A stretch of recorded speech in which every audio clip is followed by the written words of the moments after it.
तो कैसे हैं क्लास 10th के बच्चे। आज आपके लिए हम लेके आए हैं संस्कृत के 100 ऑब्जेक्टिव को लेके आया है, जो कि बिहार बोर्ड 2026 की एग्जामिनेशन में आपको छपने वाले हैं।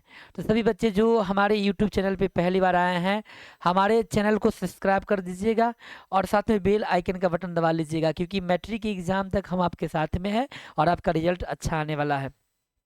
चलिए, तो हम बात करने वाले हैं आज का हमारा सेशन है ऑब्जेक्टिव का। ऑब्जेक्टिव हम लोग बात करेंगे। पहला ऑब्जेक्टिव हमारे पास में क्या है कि नीति श्लोक के रचनाकार कौन है। नीति श्लोक आपको मूल रूप से महाभारत का एक खंड था, जिसमें महर्षि विदुर के द्वारा लिखा गया था। ये महर्षि विदुर कौन थे? विदुर नीति के एक बहुत बड़े ज्ञाता थे, ठीक है ना। चलिए आगे हम लोग बात करते हैं। सेकेंड की बात करते हैं, किसके प्रश्न का उत्तर विदुर दे रहे थे। तो विदुर के द्वारा जो प्रश्न का उत्तर दिया जा रहा था, अपने राजा, वो अपने राजा के प्रश्न के उत्तर दे रहे थे। उनका राजा कौन था? धृतराष्ट्र। कौन थे? हमारा धृतराष्ट्र। सेकेंड का उत्तर क्या? डी होने वाला है। नरक के कितने द्वार है? नरक के बाबू ये 3 द्वार है। नरक के 3 द्वार है। काम, काम, लोभ और क्रोध। काम, लोभ और क्रोध क्या नरक के 3 द्वार है। चलिए आगे हम लोग बात करेंगे। 4 में बात करेंगे कि क्षमा से किसकी हत्या होती है। क्षमा से जो है ना, क्रोध को हरा जाता है। क्षमा करने से, अगर आप किसी को क्षमा कर रहे हैं तो क्रोध क्या हो जाएगा आपके अंदर का? समाप्त हो जाएंगे, ठीक है ना।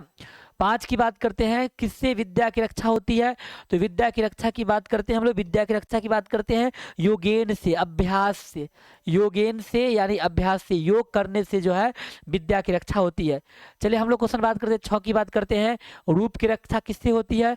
रूप की रक्षा की बात करेंगे, उपटन कहिए, या आप लोग मिर्जा कहिए, मिर्जा, या फिर आप लोग जो है इसी को हम लोग कहते हैं स्वच्छ। क्या बोलते हैं? स्वच्छ। इनसे क्या होती है? रूप की रक्षा होती है। इनसे क्या होती है? रूप की रक्षा होती है। चलिए आगे हम लोग बात करने वाले हैं। 7 की बात करने वाले, 7 नंबर की। 7 में क्या है कि घर की लक्ष्मी कौन होती है। तो बहुत ध्यान रखिए, घर की लक्ष्मी हमेशा स्त्रियां होती है। कौन होती है? स्त्रियां होती है ना। और बच्चे का जो रक्षण है माँ करती है। बच्चे की रक्षण कौन करती है? माँ करती है। चलिए अगले क्वेश्चन की बात करेंगे। कर्मवीर समाज के किस वर्ग की कथा है? दलित बालक की कथा है ना। राम प्रवेश राम के बारे में जानकारी देता है, और ये क्या थे? एक दलित बालक थे। क्या थे? हमारा दलित बालक। चलिए 9 में आते हैं, करमवीर कहाँ के रहने वाला था। तो बाबू ने ध्यान रखिए, करमवीर जो है, करमवीर वो भीखन टोला ग्राम के रहने वाला था। वो कहाँ के निवासी था? भीखन टोला ग्राम का क्या था? निवासी था। चलिए आगे हम बात करते हैं। 10 की बात करते हैं। 10 की, करमवीर राम प्रवेश राम को कहाँ उन्नत स्थान प्राप्त हुआ था? लोक सेवा परीक्षा में। लोक सेवा परीक्षा में उन्होंने अपना उन्नत स्थान को प्राप्त किया था। चलिए आगे हम लोग बात करते हैं। 10 के बाद 11 की बात करते हैं। भीखन टोला देखने के लिए कौन आए थे? भीखन टोला देखने के लिए जो है शिक्षक गण आए थे। कौन आए थे? शिक्षक गण आए थे, भीखन टोला देखने के लिए आए थे, और उन्होंने राम प्रवेश राम को वहां पर खेलते हुए देखा था। चलिए आगे बात करते हैं। दलित बालक का नाम क्या था? दलित बालक का नाम था राम प्रवेश राम। क्या नाम था हमारा? राम प्रवेश राम दलित बालक का नाम था। आगे बात करते हैं। 13 में आते हैं। 13 नंबर में आएंगे, बालक किसके शिक्षण शैली से आकृष्ट हुए? शिक्षक के शिक्षण शैली से क्या हुए थे? आकृष्ट हुए थे, और पढ़ने के लिए जाया करते थे।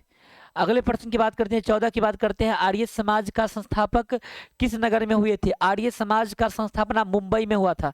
कहाँ हुआ था? मुंबई में 1875 में हुआ था। कब हुआ था? 1875 में हुआ था। स्वामी दयानंद की निगरानी में किया गया था। चलिए 15वें क्वेश्चन की बात करते हैं। स्वामी दयानंद का जन्म कहाँ होता है? टंकारा, जो कि गुजरात में पड़ता है। गुजरात में क्या पड़ता है? टंकारा। गुजरात में क्या पड़ता है हमारा? टंकारा। और गुजरात में स्वामी दयानंद जी का जन्म हुआ था, है ना। एक ब्राह्मण परिवार में हुआ था। फिर बात करते हैं, हिंदू समाज को छोड़कर कौन धर्म को बदल रहे थे? दलित व्यक्ति। वो जितने दलित थे, जिन्हें समाज में उस प्रकार से अधिकार नहीं मिला था, वो हिंदू समाज को तिरस्कृत कर रहे थे, और कहाँ जा रहे थे? वो मुस्लिम समाज में जा रहे थे, धर्म को परिवर्तन कर रहे थे। स्वामी दयानंद कौन थे? स्वामी दयानंद एक समाज सुधारक, है ना। क्या है हमारा? हाँ, आर्य समाज के संस्थापक। कौन थे हमारा? आर्य समाज के संस्थापक थे। स्वामी दयानंद कौन थे? आर्य समाज के संस्थापक थे, ठीक है ना। चलिए आगे कर रहा कि सत्यार्थ प्रकाश की रचना किसकी थी? स्वामी दयानंद के द्वारा जो है सत्यार्थ प्रकाश की रचना की गई थी, है ना। चलिए आगे हम बात करते हैं। 19 की बात करते हैं। घर छोड़कर स्वामी दयानंद कहाँ गए थे? मथुरा गए थे। कहाँ गए थे? मथुरा। और मथुरा में उन्होंने बिरजानंद के यहाँ, बिरजानंद उनके गुरु का नाम था, है ना। बिरजानंद के यहाँ जो उन्होंने क्या किया था? आत्म मतलब शिक्षा की प्राप्ति की थी, है ना। मंदाकिनी पाठ के रचनाकार कौन है? मंदाकिनी पाठ के रचनाकार वाल्मीकि साहब जी हैं। वाल्मीकि साहब जी क्यों? मंदाकिनी पाठ का क्या कहा गया है? रचनाकार कहा गया। बी ऑप्शन जो है करेक्ट हो रहा है यहाँ पे। चलिए एक और इसकी बात करते हैं। अयोध्या क्या कर रहा है? मंदाकिनी नदी कहाँ है? चित्रकूट पाट, जो हमारा चित्रकूट हमारा जगह जो है, जो कि कहीं ना कहीं नासिक से कुछ दूर पे है, महाराष्ट्र में है, वहां पे मंदाकिनी नदी देखने को मिलती है और वहीं पर की चर्चा यहाँ पर की गई है, ठीक है ना। मंदाकिनी नदी में कौन सा स्नान कर रहा था? मंदाकिनी नदी में स्नान कर रहे थे ऋषि लोग। कौन कर रहे थे? ऋषि लोग। मंदाकिनी नदी में स्नान कौन कर रहे थे? ऋषि लोग स्नान कर रहे थे। नाचने नाचने के समान कौन दिखता है? पर्वत नाचते हुए दर्शन देते हैं, पर्वत, है ना। माना गया था कि मंदाकिनी नदी से के इर्द गिर्द जब देख रहे थे मतलब सीता जी, है ना, तो उसे राम के द्वारा बताया गया कि पर्वत नाच रहे हैं। क्या कर रहे हैं? नाच रहे हैं। चलिए आगे कि व्याघ्रपति कथा का रचनाकार कौन है? व्याघ्रपति कथा के रचनाकार जो हमारा हो गए वो नारायण पंडित। कौन हो गया हमारा? नारायण पंडित। नारायण पंडित के द्वारा जो है हमारा जो है व्याघ्रपति कथा का रचना किया गया है। पथिक किसके द्वारा मारा गया था? पथिक जो है बूढ़े बाघ के द्वारा मारा गया था। किसके द्वारा? बूढ़े बाघ के द्वारा। बूढ़े बाघ के द्वारा जो है पथिक जो है मारा गया था। आगे कह रहा है कि कौन वंशहीन था? वंशहीन कौन था? बाघ। कौन था हमारा? व्याघ्र। व्याघ्र मतलब क्या था? बाघ। बाघ जो है वंशहीन था, दंतहीन था और कमजोर लाचार था, ठीक है ना, और वृद्ध भी हो गया था। किस जीव पर भरोसा नहीं करना चाहिए? हिंसक जीव पर। कभी भी हिंसक जीव पर भरोसा नहीं कीजिएगा। हिंसक जीव कब किसको मार के खा जाए इसकी कोई गारंटी नहीं है, समझे। तो हिंसक को भरोसा नहीं करनी चाहिए।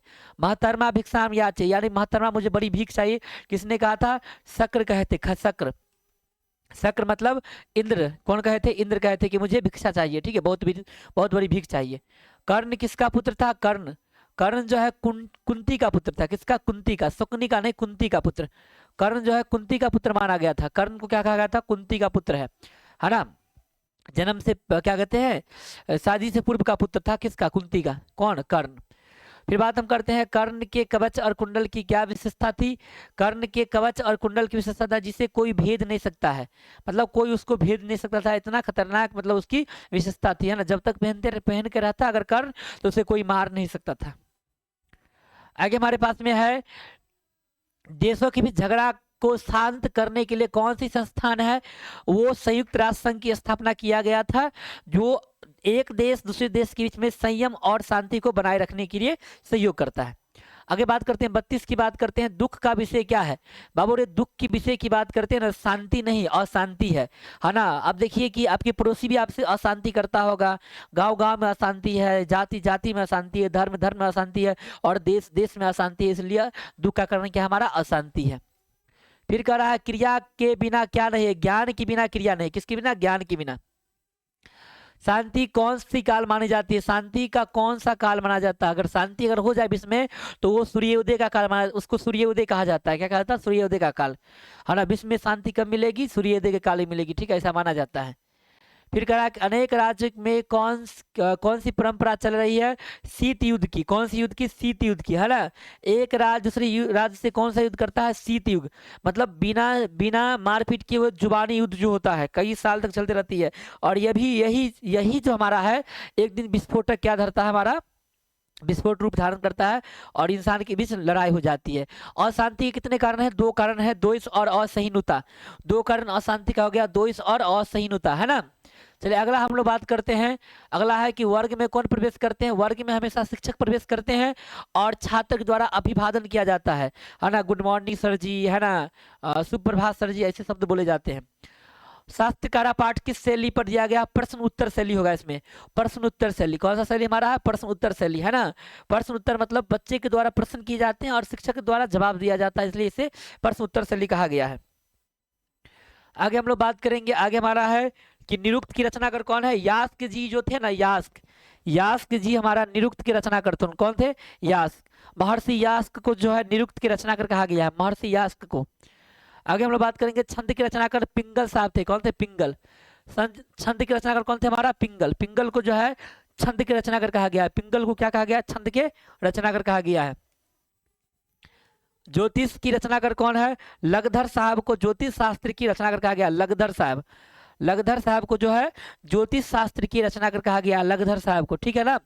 फिर हम लोग बात करते हैं 42 में है कि सांख्य दर्शन के संस्थापक कौन थे? सांख्य दर्शन के संस्थापक जो थे हमारा कपिल थे। कौन थे? हमारा कपिल, है ना। पतंजलि थे हमारा, पतंजलि योग दर्शन के और गौतम न्याय दर्शन के और वैशेषिक दर्शन का कनाद, तो यहाँ पे हमारा सांख्य दर्शक कहा है तो कपिल होगा। 43 में योग दर्शक के संस्थापक कौन से? योग दर्शक के संस्थापक की बात अगर हम लोग कर लेते हैं तो योग दर्शक का पतंजलि। कौन थे हमारा? पतंजलि। पतंजलि को योग दर्शक का संस्थापक कहा गया है। चलिए आगे हम लोग बात कर लेते हैं। न्याय दर्शक का संस्थापक गौतम ऋषि। कौन थे हमारा? गौतम ऋषि। न्याय दर्शक का कौन थे हमारा? गौतम ऋषि। न्याय दर्शक का कौन थे हमारा? गौतम ऋषि। कौन थे हमारा? गौतम ऋषि। वैशेषिक दर्शक का कनाड। कौन थे हमारा? कनाड, है ना। डी ऑप्शन सबके कितना हो गया हमारा? डी। कनाड जो था हमारा वैशेषिक दर्शक का क्या थे? संस्थापक थे। 46 की बात करते हैं। मीमांस दर्शक के संस्थापक कौन थे? जैमिनी। कौन थे हमारा? जैमिनी। जैमिनी को मीमांस दर्शक, जैमिनी को क्या कहा गया है? मीमांस दर्शक का क्या कहा गया? संस्थापक कहा गया। किसको? जैमिनी को। जैमिनी को मीमांस दर्शक का संस्थापक कहा गया है। वेदांत दर्शक का संस्थापक कौन थे? वेदांत दर्शक का संस्थापक कौन थे? बादरायण। कौन थे हमारा? बादरायण। बादरायण को जो है वेदांत दर्शक का, कपिल सांख्य दर्शक, सांख्य, हाँ ना, पतंजलि योग, पतंजलि योग, और गौतम न्याय, और हमारा बादरायण किसका हो गया? वेदांत। क्या हो गया हमारा? वेदांत। चलिए आगे हम लोग बात करेंगे। अगला हमारा टॉपिक, हमारा क्वेश्चन क्या है? कृषि विज्ञान का किसने लिखा था? पराशर ने कृषि विज्ञान को लिखा था। किसने? पराशर ने। पराशर के द्वारा जो है कृषि विज्ञान को लिखा गया था। पराशर के द्वारा, पराशर के द्वारा जो है कृषि विज्ञान लिखा गया था, समझे ना। 49 में वृत्त संहिता के रचनाकार कौन है? वृत्त संहिता के रचनाकार की बात करते हैं वराह मिहिर। क्या कहा गया था उसका? वराह मिहिर। वराह मिहिर जो थे वृत्त संहिता के रचनाकार कौन थे? कौन थे? वराह मिहिर। किसकी? वृत्त संहिता का, वृत्त संहिता का। गर्भ धारण करना किस संस्कार में आता है? गर्भ, जन्म से पूर्व की संस्कार। जन्म से पूर्व की संस्कार में क्या आता है हमारा? गर्भ धारण करना आता है, जन्म से पूर्व की संस्कार में। नामाकरण किस संस्कार के अंतर्गत आता है? नामाकरण जो हमारा होता है सेसव संस्कार में आता है। कहाँ आता है नामाकरण? कहाँ आता है नामाकरण? हमारा सेसव संस्कार में आता है। नामाकरण कहाँ आता है? सेसव संस्कार में आता है। ठीक है, चलिए। नीति श्लोक के रचनाकार कौन है? महर्षि विदुर। कौन हमारा हो गया? महर्षि विदुर। नीति श्लोक के कौन किसने लिखा? महर्षि विदुर ने लिखा। किसने लिखा? महर्षि विदुर ने लिखा। आगे बात करते हैं किसके प्रश्न को विदुर दे रहे थे? तो धृतराष्ट्र के प्रश्न को। ठीक है ना। नरक के कितने द्वार? 3 द्वार होते हैं। क्षमा से किसकी हत्या होती है? क्षमा से जो हमारा क्रोध की। किससे विद्या की रक्षा होती है? विद्या की रक्षा किससे होती है? अभ्यास यानी योग से। रूप की रक्षा किससे होती है? उपटन यानी मिर्जा से। किससे? मिर्जा से। घर की लक्ष्मी कौन है? स्त्रियां घर की लक्ष्मी होती है। कौन होती है? स्त्रियां। कर्मवीर समाज किस कर्मवीर कथा जो है समाज के किस वर्ग के लिए है? तो ये हमारा किसके लिए है? दलित वर्ग के लिए है। कर्मवीर कहाँ का रहने वाला था? भीकनटोला गांव का रहने वाला था। भीकनटोला गांव का रहने वाला था। कर्मवीर में राम प्रवेश राम की उन्नति कहाँ देखा गया? केंद्रीय लोकसभा परीक्षा में देखा गया था। फिर हमारे पास में आ गया दलित। दलित पुरुष का नाम क्या था? राम प्रवेश राम। दलित पुरुष का नाम क्या था? राम प्रवेश राम। दलित पुरुष का नाम क्या था? राम प्रवेश राम। क्या नाम था? राम प्रवेश राम। बालक किसके शिक्षण शैली से उत्कृष्ट? शिक्षक के। किसके? शिक्षक के। आर्य समाज के संस्थापक कौन था? आर्य समाज का संस्थापक हमारा थे मुंबई नगर में किया गया था। और किसके? स्वामी दयानंद के द्वारा। स्वामी दयानंद का जन्म का टंकारा में हुआ था।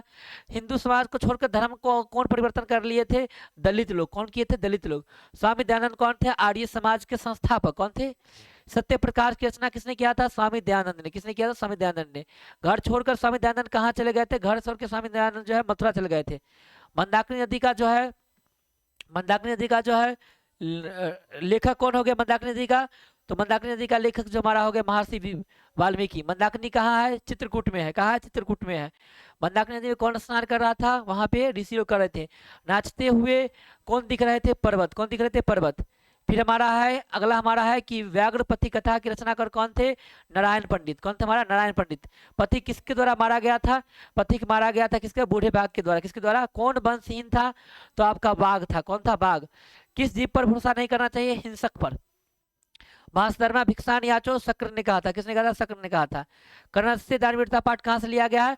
कर्णभार से लिया गया। कहाँ से लिया गया? कर्णभार से लिया गया है ना। कर्ण से दानवीरता पाठ कहाँ से लिया गया? कर्णभार से लिया गया है। आगे बात करेंगे काशी में मैथिल कोकिल किसे कहा गया है? विद्यापति जी को मैथिल कोकिल कहा गया है। विद्यापति को मिथिला के कवि कहा गया। किसको? विद्यापति जी को, है ना। फिर बात हम करते हैं कि आलस कथा पाठ कहाँ से संकलित है? तो ये पुरुष परीक्षा ग्रंथ से। कहाँ से? पुरुष परीक्षा ग्रंथ से जो आलस कथा पाठ क्या संकलित किया गया, समझे ना। कहाँ से? पुरुष परीक्षा ग्रंथ से किया गया है, समझे ना। फिर आगे बात करते हैं आलसियों को कौन अन्न दे रहा था? आलसियों को अन्न देने वाले का नाम था बृहस्पति। क्या नाम था? बृहस्पति। क्या नाम था? बृहस्पति। बुद्धिवेश्वर नहीं, बृहस्पति। ठीक है ना। आलसियों को कौन अन्न वस्त्र दे रहा था? उसका नाम था बृहस्पति। ये रहा बृहस्पति। कौन था? बृहस्पति। है ना। आलसियों की संख्या कितनी थी? आलसियों की संख्या आपको कुल मिला के 3 थी। कितनी थी? 3। आलसी कितने थे? 3 थे। कितने लोग आलसी थे? 3 लोग हमारा थे आलसी, ठीक है ना। चलिए आगे हम लोग बात करते हैं, आलस खाना में आग क्यों लगाई गई थी? आलसियों की परीक्षा के लिए। किसके लिए? आलसियों की परीक्षा के लिए आलस खाना में आग लगाई गई थी। आलसियों की परीक्षा के लिए आलस खाना में आग लगाई गई थी, ठीक है। आलसशाला में लगी आग देखकर कौन भाग गया था? धूर्त लोग भाग गए थे। कौन भाग गए थे? धूर्त लोग। आलस खाना में आग देखकर धूर्त लोग क्या हो गए थे? भाग गए थे। बच कौन गए थे? आलसी बच गए थे।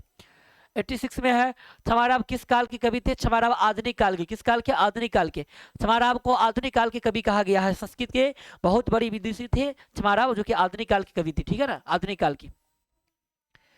कंपन राय की पत्नी का क्या नाम था? कंपन राय की पत्नी का नाम था गंगा देवी। क्या नाम था? गंगा देवी। कंपन राय की पत्नी, कंपन राय की पत्नी कौन थी? गंगा देवी। कौन थी हमारा? गंगा देवी। आगे है, इंद्राणी का वर्णन किया गया अथर्ववेद में। कहा किया गया हमारा? अथर्ववेद में। अथर्ववेद में जो है इंद्राणी का वर्णन किया गया। कहा? अथर्ववेद में किया गया है ना। इंद्राणी का वर्णन कहा गया है? अथर्ववेद में। इंद्राणी का वर्णन कहाँ किया गया? हमारा अथर्ववेद में किया गया है ना। याद कर लीजिए, आपको याद होगा, है ना। 5 को कवित्री का वर्णन किया गया था, यमी, अपाला, उर्वशी, इंद्राणी, वगाम्भिरनी, ठीक है ना। तो इंद्राणी का कहरा अथर्ववेद में हो गया। शंकर चरित्र किसकी लिखा हुआ? तो वो आपका क्षमाराव जी का। क्षमाराव जी का लिखा हुआ कौन सा? हमारा शंकर चरित्र। और ये किसी और के बारे में नहीं लिखा था, समझे ना, ये अपने पिता, है ना, शंकर रंग पंडित पांडुज करके जो थे उनके बारे में लिखे थे, ठीक है ना। चलिए, ऋग्वेद में कितनी महिलाओं का वर्णन किया गया? ऋग्वेद में 24 महिलाओं का वर्णन किया गया। ऋग्वेद में कितनी महिलाओं का वर्णन किया गया है? 24 महिलाओं का वर्णन किया गया, ठीक है। अथर्ववेद में कितनी महिलाओं का वर्णन किया गया? 5 महिला। अथर्ववेद में क्या को महिला? 5 को महिला, ठीक है ना। 5 को लेखिका आई थी। फिर अयुत राय की पत्नी का क्या नाम था? तिरुमलांबा।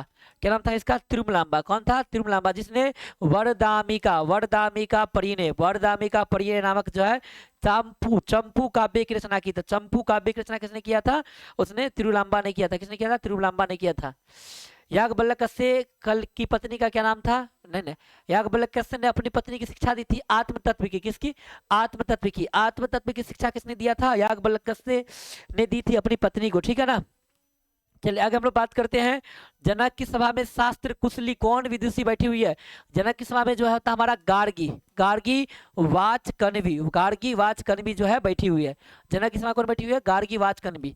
फिर हमारे पास में आ गया, किसकी महिमा सभी लोग गाते हैं? भारत देश की। भारत देश की महिमा जो है विदेशों में भी गाया जाता है। भारत हमारा बहुत, भारत क्या है? भारत इस धरती का स्वर्ग मान लीजिए। भारत से बढ़ के कोई देश है ही नहीं, ठीक है ना।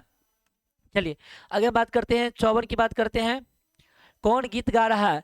देवता लोग गीत गा रहे हैं। कहा जाता है कि हमारी भारत की भूमि जो है एक ऐसी भूमि है जहाँ पे स्वयं भगवान हरि ने जन्म लिया था। और जिस भूमि पर स्वयं भगवान हरि ने जन्म लिया था वो भूमि तो धन्य है, पुण्य है, इसलिए भारत विश्व में सबसे बड़ा देश माना जाता है। और सबसे बड़ा देश मतलब कहने का मतलब हुआ कि पुरातन दृष्टिकोण से देश बड़ा है। और हमेशा ध्यान रखिएगा कि कहते हैं ना कि अपने लोगों की हमेशा बड़ाई करनी चाहिए। हमारा देश कैसा भी है तो हमारा देश ना, इसलिए भारत देश महान है, महान था और महान रहेगा। इस बात को दिमाग में बैठा लीजिए, है ना।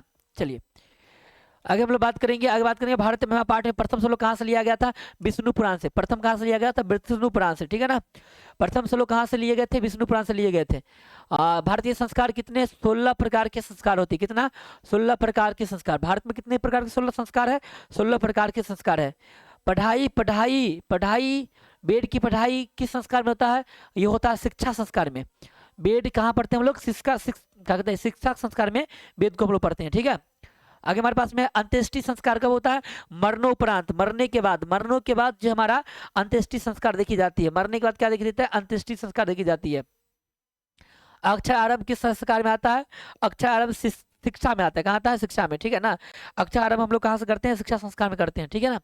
चलिए आगे हम लोग बात करेंगे, सप्तपदी किस संस्कार के अंतर्गत? सप्तपदी क्रिया जो होता है विवाह संस्कार में, है ना। 7 फेरों के सातों वचन, है ना, ऐसे आता है गाना भी, ठीक है ना। तो कहाँ होता है? विवाह संस्कार में होता है, ठीक है ना।